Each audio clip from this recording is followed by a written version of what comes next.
Yun mga kabatang, tayo ay sinipag ngayon. Yan.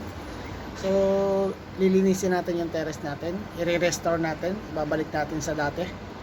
Yan yan siya. Ang daming mga double deck. Ah. Tapos ang dumi. So ngayon lilinisin natin.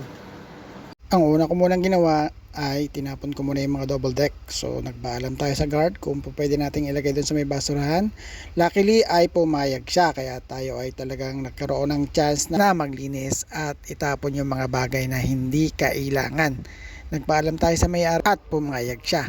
Kaya ito, umpisahan na natin ang ating sabunan. Lagyan muna natin ng sabon at saka jeep na sa ganun ay mas mabilis ang ating paglilinis. O yan, no? Tanggalan muna natin ang alikabok. Tapos saka natin siya bubuhusan ng tubig.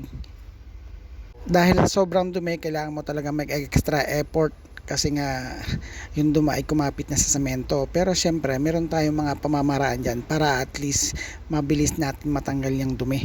So yan, kung makikita nyo naman, talagang binabrush ko siya sulok by sulok nang sa ganun matanggal yung alikabok. Buti na lang kahit papaano tayo ay sinipag ngayong araw.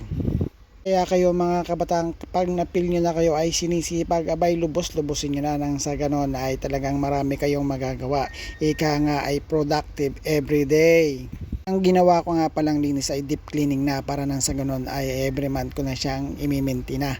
So ang gagawin na lang araw-araw, kung halimbawa ay wawalisin na lang at kahit papano matanggal yung mga alikabok.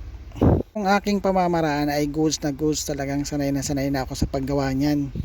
Dahil nilinis natin yung floor ay lubos-lubosin na natin, talagang linisin din natin pati mga pader. At iyan na nga, ito na nga yung finished product natin. Iyan, kung makikita nyo, sobrang linis na. Lalagyan na lang natin ng lamesa yan. Ayun na nga, tambay pogi muna ang ating papabatang. Bye bye!